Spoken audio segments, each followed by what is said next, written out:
Alrighty, wonderful children. It is time for the volume of pyramids and cones. And much like the previous video when we paired up prisms and cylinders, there is a reason for us pairing pyramids and cones up. It's because they have the same formula, just different bases. The moment you've all been waiting for, the volume formula for pyramids and cones. It looks eerily similar to prisms and cylinders, except it's divided by 3. So once again, big B represents the area of the base. For this particular pyramid, it is a square base. It could be a rectangular base. It could be a hexagon for a base. Crazy things happen. All right.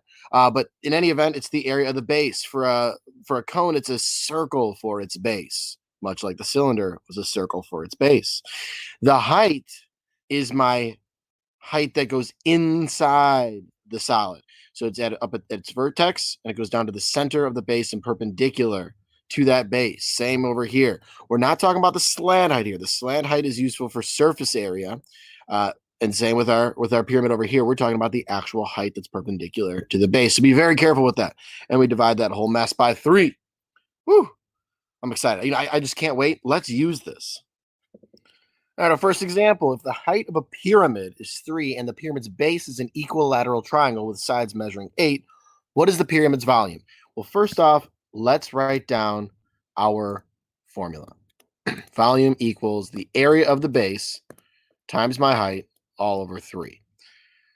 Okay, so the base is an equilateral triangle. We're starting off with something weird already. Let's go ahead and draw this. So what I'm going to do is I'm just going to draw a triangle.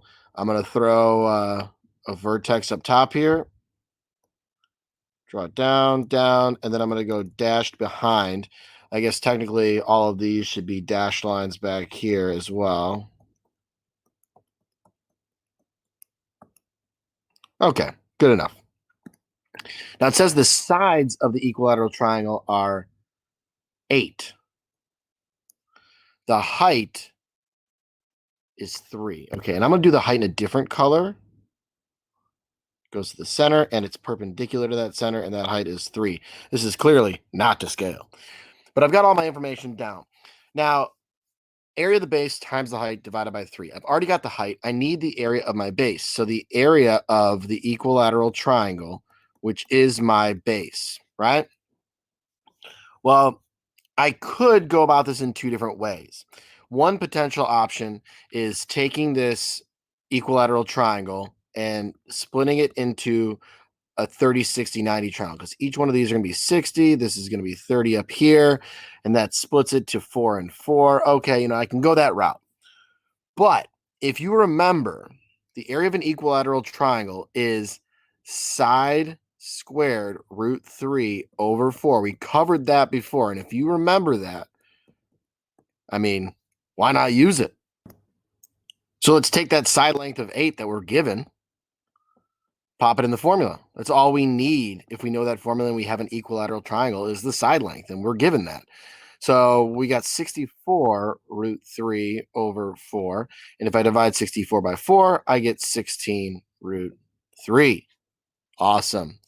Now, to plug this into the rest of my formula here, for my volume, I'm going to go ahead and change it back into red. The area of my base is 16 root 3. My height is 3. And then I need to divide this by 3. Now, that's just coincidence that the height and we're dividing by 3 are the same thing. But boom, that's gone. And I'm just left with 16 square root 3. And I don't have units, so we'll say units cubed, right? In volume, our units are cubed here. Awesome. And if you didn't know that equilateral triangle formula, it's not the end of the world. You can always use your 30, 60, 90 triangles by dropping that altitude down in the triangle. Both those are going to work. It's just really dealer's choice. All right, let's do another example. So you need to find the volume and surface area of a cone with a base radius of 7 inches and a slant height of 25 inches. This is fantastic. This is 2 problems in one here, children. It's a dream come true for me, and I'm sure for you as well. All right, so I'm going to draw a cone which has a circle base, and I like to draw these, kind of an ovally type of shape when I'm doing that. And then I've got to make my little triangle top for it. And then I'm also going to drop down my height. This is my height, not my slant height, my height. And then my radius as well. So I've got 7 for the radius. Then my slant height is 25. My slant height is this edge of the cone there. All right. So my slant height, my radius, and then here is my height. Ooh, if you remember your fantastic triples, this is a 7, 24, 25. I've got all my dimensions here to find both volume and surface area. Let's do this. So volume, it says volume first, so let's go for it. My volume is area of the base times my height all over 3. Well, my area of the base is the area of the circle base, right? Which is pi times my radius squared. So that's 49 pi. Awesome. I've already got my base. My height, which we found using the Pythagorean triples, is 24. So I have 49. So volume is equal to 49 pi times my height of 24 all over 3. Excellent. Now I'm going to pop out my trusty TI-84 plus calculator. I'm going to do 49 times 24. Divide that by 3, which is 392. So this is going to be 392 pi inches cubed. That would be my exact answer. Oftentimes we'll say in terms of pi. So you just do your numbers and you throw pi at the end. Think of pi as your dessert of the problem, right? We're going to save it for the very end. Awesome. Now, if I wanted the decimal approximation, I would just multiply that by pi in my calculator, and I'd get 1,231.5, roughly, right? But we'll keep it exact for this. All right, time for our surface area. So my surface area is just adding all the faces. Now, surface area is going to be my area of the base plus the lateral area. Well, I've already got my area of the base, right? Now I need to find my lateral area. So my lateral area is pi times my radius of 7 times my slant height of 25. So 7 times 25 is going to give me 175 pi. And my base, we already know, is 49 pi. So 175 plus 49 gives me my total surface area. I'll put a T here. Total surface area is going to be 224 pi, and that's inches squared because we're talking area. Excellent. Wonderful. And again, multiply 224 by pi in your calculator, you'll get your decimal approximation if that is needed for something like a Google form, or it asks for a rounded decimal to the nearest tenth, to the nearest hundredth, whatever it may be. Moving on.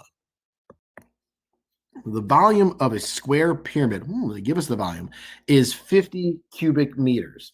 If the height is 6 meters, find the measure of one of the sides of the base. We're looking for just one edge of that square base.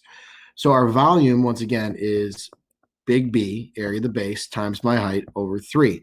So I know the volume is 50. I don't know what the base is, but I do know the height is 6 all over 3. So this would simplify down to 2. So I have 50 equals 2 times B. So I can figure out my area of the base, right? If I divide this by 2 on both sides, I get 25 equals big B. All right. So I'm just plugging some things in the formula, and I noticed I had only one missing variable, which is big B. So the area of that square base is 25. If the area of the square is 25, what's one of the measures of its sides? Well, an area of a square is equal to side squared, right? Because the sides are the same dimension. So anything times itself is, you could write it as that squared. So that is equal to 25. And if I square root, I'd get the side is equal to 5. Remember, when we square both sides, you actually get plus or minus 5. But we wouldn't be getting a negative length, so we omit that one on the fly. In an algebra or pre-calc setting, you might be keeping that negative number. So our side is then 5 meters. Excellent. Wonderful. S's are always a little tricky to use as variables because they look kind of like 5, so you got to be careful with those. But wonderful. That was kind of a weird problem, but it worked out quite lovely. I enjoy those strange problems. Oh, man. Find the volume of a composite solid. Composite solid is just a couple pieces put together. It could be multiple. It could be 3 or 4 different solids put together. Here, we have what looks like a rectangular prism because not all the sides are equal. We got 4 by 4 and then 3 for my height. And then I've got a pyramid up here.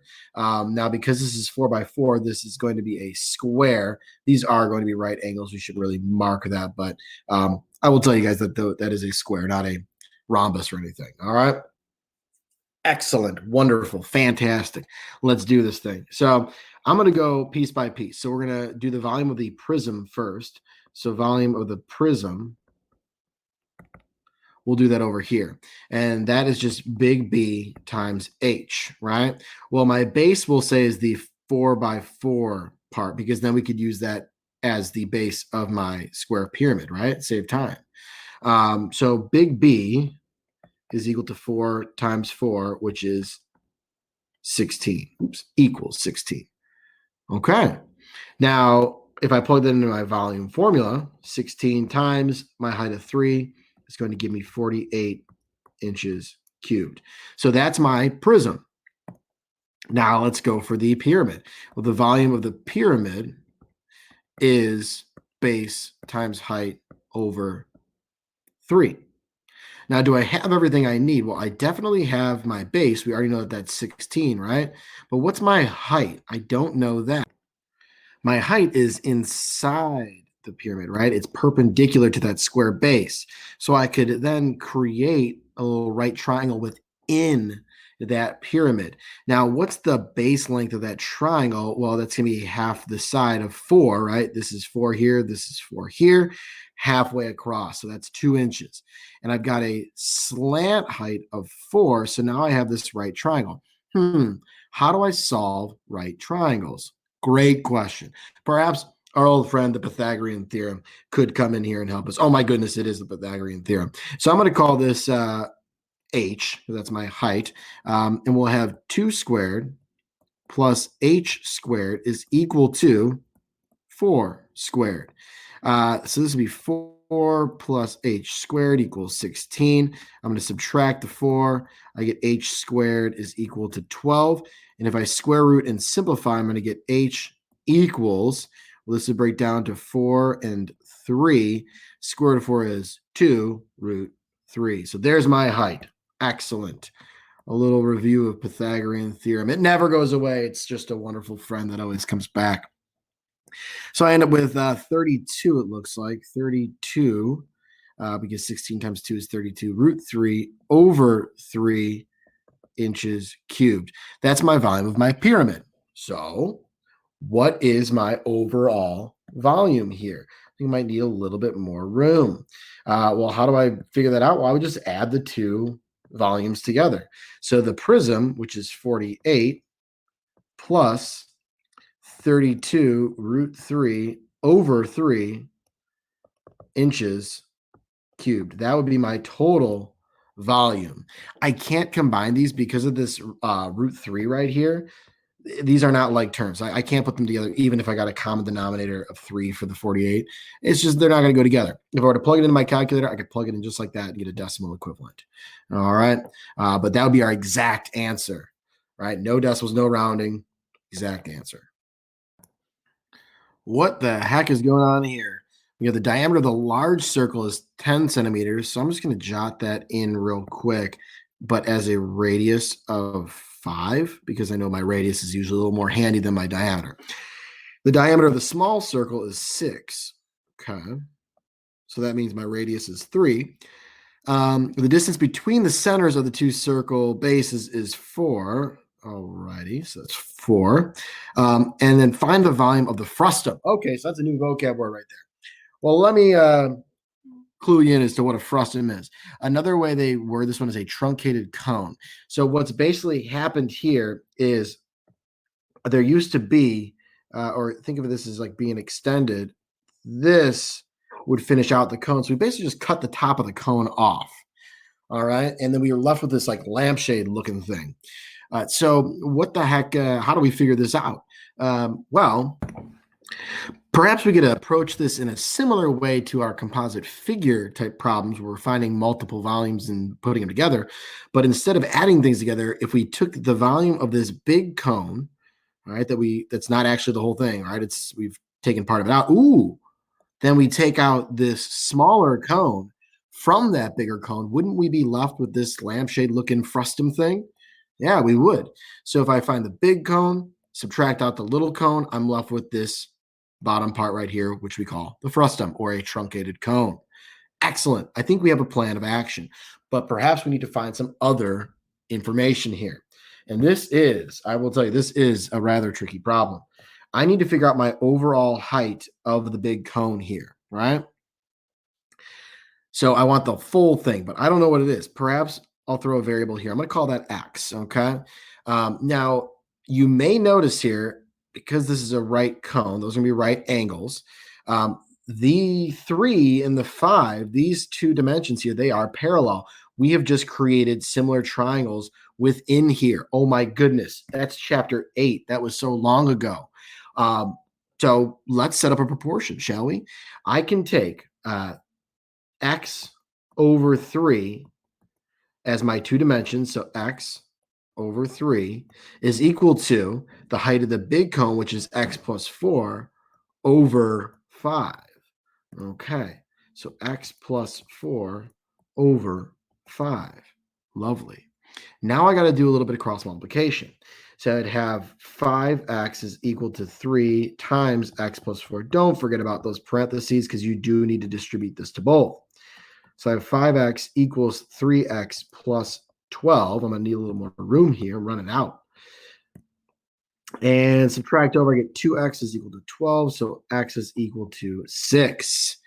So this is 6. All right. So my little cone has a height of 6, and my big cone has a height of 10. 6 plus 4 is 10. Well, I've got all the information that I need for the volume of a cone, don't I? So let's do the volume of the little cone. I guess I could do that I'll do it in blue. Small.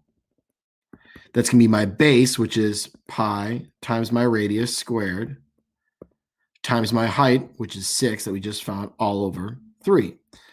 All right, so the area of the circle, pi r squared, so it's 9. And then I'm going to simplify these two. So that'll be a 2. So 9 times 2 is 18 pi. And that is centimeters cubed. Now I'll go ahead and do this one in, let's go with this color here. Volume of the large. Well, similar type of, well, it's the same formula, but different numbers. So pi times this radius, which is 5 squared. That's my big B, my base, which is a circle, times my height of 10 all over 3. And that's going to be equal to, let's see here, 25 times 10 is 250 pi over 3 centimeters cubed. Okay, so what were we trying to do here again? We wanted to take the large one. All right, and I'm gonna go scooch up a little bit here. Large one, so 250 pi over 3, and subtract the smaller one, which is 18 pi. I need a common denominator. So perhaps simplifying on the fly before it wasn't that helpful after all. So this will be 250 pi over 3. And then if I make it 18, I need a common denominator of 3. So this will be over 3. Multiply 18 by 3, I get 54 pi. And when I do that, we get what? 196 pi over 3 centimeters cubed. Woo! That was some good stuff right there. I'll tell you what, I'm a big fan of that. So overall idea, I mean, it is a lot of work because you're finding two different volumes and subtracting, but still the general idea of just big cone minus the smaller cone would leave you with that frustum, that lampshade looking thing, the truncated cone. We got our wonderful volume there. Excellent. That was fantastic. Thank you guys for sticking around here and watching the wonderful, fun volume of cones and pyramids. You have a fantastic day. America, freedom, rock and roll, and Costco, the most exclusive place to get flannels and all other fashion needs.